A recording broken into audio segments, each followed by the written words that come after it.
குருஜி, இன்னைக்கான டாபிக் என்ன அப்படின்னு பார்த்தீங்கன்னா, ஒவ்வொருத்தருக்கும் ஒவ்வொரு விதமான வேண்டுதல்கள் இருக்கும்.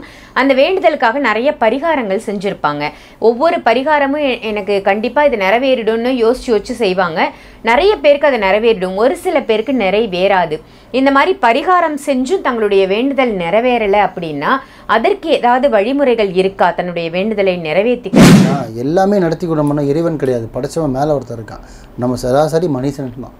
சராசரி எல்லாருமே நம்மளும் மனிதன் தான். என்னென்னா அந்த விஷயமா நம்ம படிச்சுட்டு வந்து 4 பேருக்கு நல்லது பண்ணோம்.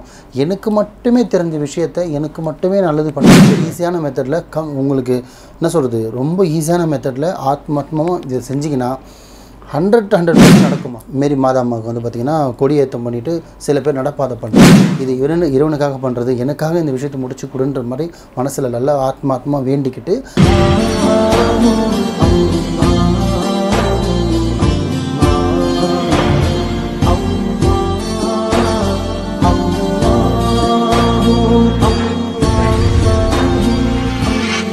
மரிஜன் மணியர்கள் அனைவருக்கும் அன்பான வணக்கங்கள். புழல் காவாங்கரை ட்ரிபிளம் டவர்ஸ்ல இருக்கக்கூடிய மாலிக் குருஜி அவர்களை தான் சந்திக்க வந்திருக்கோம். வணக்கம் குருஜி. வணக்கம் குருஜி. இன்னைக்கான டாபிக் என்ன அப்படின்னு பார்த்தீங்கன்னா, ஒவ்வொருத்தருக்கும் ஒவ்வொரு விதமான வேண்டுதல்கள் இருக்கும்.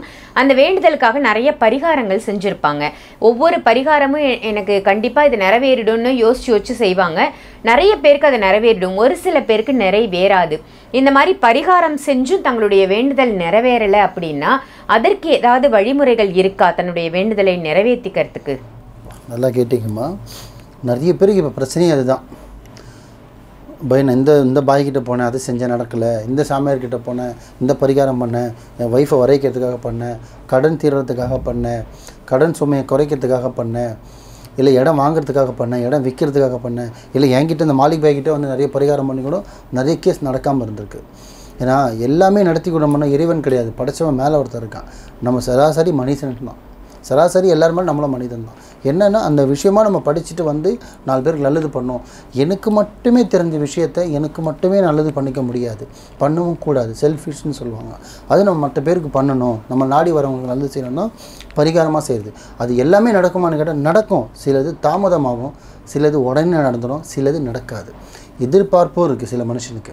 இப்போ எனக்கே பார்த்தீங்கன்னா சில பேர் கமெண்ட்ஸில் போட்டிருப்பான், இந்த பாய்கிட்ட போல் நடக்கவே இல்லைன்னு போட தான் செய்வான். ஏன்னு கேட்டிங்கன்னா பாய்கிட்ட போல் நடக்கலைன்னு கமெண்ட்ஸை பார்ப்பாங்க தவிர அவன் எதை நாடி வந்தான், அவன் என்ன கேட்டு வந்தான். ஒருத்தன் முன்னாடி கேட்டு வருவான், இல்லை ஒருத்தன் பதவியை கேட்டு வருவான், இல்லை இன்னொருத்தன் காதலியை கேட்டு வருவான், இல்லை இன்னொருத்தன் சொத்தை கேட்டு வருவான். இதனை கேட்டு வராங்க. அப்போ அது எப்படி நடக்கும்? நடக்காமல் தான் போகும். இதுதான் பிரச்சனைங்க, புரியுதுங்களா?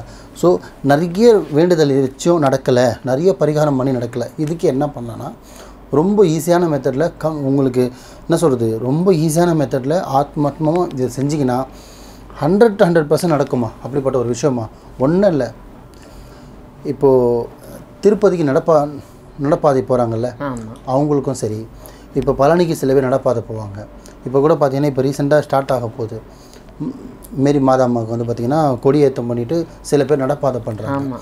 அந்த மாதிரி நடப்பாதைகள் பக்தர்கள் எங்கெங்கெல்லாம் போகிறாங்களோ, அது உங்கள் வீட்டு வழியாக போனாலும் சரி, உங்கள் தெரு வழியாக போனாலும் சரி, உங்கள் ஊர் வழியாக ரோட்டில் எப்படியும் சந்துவில் போக மாட்டாங்க, ரோட்டில் தான் போவாங்க. அப்படி இந்த வழியாக போவாங்கப்பா நம்மளுக்கு தெரியும் அப்படின்னா அந்த இடத்துக்கு நீங்கள் என்ன பண்ணணுன்னா, எப்படியோ அந்த என்ன டைமில் போகிறாங்களோ, காலையிலையோ மதியானமோ நைட்டோ, இந்த டைமுக்கும் அதுக்கு தகுந்த மாதிரி அவங்க சாப்பிட்றதுக்கு உணவோ, அவங்க குடிக்கிறதுக்கு தண்ணியோ, ஜூஸோ, இப்படி அந்த பாதையில் அவங்களுக்காக நீங்கள் ஒரு 10 நிமிஷம் 1 ஹவர் முன்னாடியே போயிட்டு வெயிட் பண்ணி அவங்களுக்கு ஏன்னா கரெக்ட் டைமில் பிடிக்க முடியாது, போயிடுவாங்க தாண்டி. ஸோ நம்ம முன்னாடியே பிஃபோராக போயிட்டு நின்று அவங்க தேவையான விஷயம் அவங்களோட ஏன்னா அந்த நடப்பாதையில் இருக்கும்போது அவங்களே ஏன் தெரியுமா அந்த மாதிரி நடப்பாங்கன்னா, அவங்களுக்கே நடக்காத விஷயங்கள் நிறைய இருக்கும், நிறைவேறாதைகள் அவசியம் தேவை நிறைய இருக்கும். அது எல்லாமே இந்த கோயிலுக்கு நம்ம நடந்து பாதை வரோம், எனக்கு முடிச்சு கொடுங்க, அவங்க நேர்த்தி கடன் வச்சுட்டே போவாங்க, வேண்டுதல் வச்சு தான் போவாங்க. அப்படி வேண்டுதல் வச்சுட்டு போகும்போது உங்களோட வேண்டுதலை நீங்கள் என்ன விஷயம் பரிகாரம் பண்ணி நடக்கலை, வேண்டுதல் வச்சோம் நடக்கலை, கோயில் போய் நடக்கலை, பரிகாரம் பண்ணி நடக்கலைன்னா அந்த வேண்டுதலை நீங்கள் மனசில் நினச்சிக்கிட்டு இது இறைவனுக்காக பண்ணுறது, எனக்காக இந்த விஷயத்தை முடிச்சு கொடுன்ற மாதிரி மனசில் நல்லா ஆத்மாத்மா வேண்டிக்கிட்டு அந்த மாதிரி நடப்பாதையில் வரவங்களுக்கு இது வந்து மாதாம்மாவுக்கு போகிறாங்க, திருப்பதிக்கு போகிறாங்க, பழனிக்கு போகிறாங்கன்னு கணக்கு இல்லை. நடப்பாதையை இறைவனை நாடி யார் போகிறாங்களோ, அது மாரி மாதாம்மாவுக்கு போனாலும் சரி, திருப்பதிக்கு போனாலும் சரி, பழனிக்கு போனாலும் சரி, அந்த போகிறவங்கள மனசை குளிர வைங்க, அவங்க வயிறை குளிர வைங்க. அவங்க வயிறுக்கு உணவு கொடுங்க. உங்களுக்கு பிரியாணி போட்டலாமா பெருசாக ஒன்றும் வாங்கி கொடுக்க சொல்ல, ஒரு பன் ஆகட்டும், ஒரு டீ ஆகட்டும், ஒரு ஜூஸ் பாட்டில் ஆகட்டும், ஒரு வாட்டர் பாட்டில் ஆகட்டும், ஒரு ஸ்நாக்ஸ் ஆகட்டும், ஏதோ ஒன்று இதை மட்டும் அவங்க கொடுங்க. அந்த ஸ்பாட்லேயே உங்கள் மனசும் வயிறும் குளிரும் பாருங்கள். அந்த குளிரலே உங்களை வேலை முடிச்சிடும். உண்மைமா இது நிறைய பேருக்கு நான் பார்த்தீங்கன்னா வீடியோவில் சொன்னதில்லை, ஆனால் என்கிட்ட வரவங்களுக்கு சொல்லியிருக்கேன். இந்த மாதிரி நல்லது பண்ணுங்க. ஏன்னா இங்கே நல்லது விதைச்சா மட்டும்தான் நல்லது அறுவடை பண்ண முடியும். அந்த மாதிரி உலகத்தில் இருக்கும். அப்போ நீ நல்லது தான் விதைக்கணும். இதை மட்டும் நீங்கள் பண்ணுங்கள். திருப்பியும் சொல்கிறேன், நடப்பாதையாக போகிறவங்களுக்கு சர்ச்சுக்கு போனாலும் சரி, கோயிலுக்கு போகிறாங்களோ இல்லை எதுக்கு போனாலும் சரி, தெய்வத்தை நாடி யார் நடப்பாதை செல்கிறாங்களோ அவங்கள பார்த்து வெயிட் பண்ணி அவங்களுக்கான தேவை உணவு மட்டும் நீங்கள் செய்யுங்க. பெருசாக கூட நீங்கள் கடை வாங்கி செய்ய வேணாம். கையில் இருக்கிற ஒரு 10 வாட்டர் பாட்டில், ஒரு வாட்டர் பாட்டில் 10 ரூபா, 10 வாங்கி கொடுங்க 100 ரூபா. ஒரு பிஸ்கெட் பாக்கெட் 10 ரூபா, 20 வாங்கி கொடுங்க 200 ரூபா தான் ஆச்சு.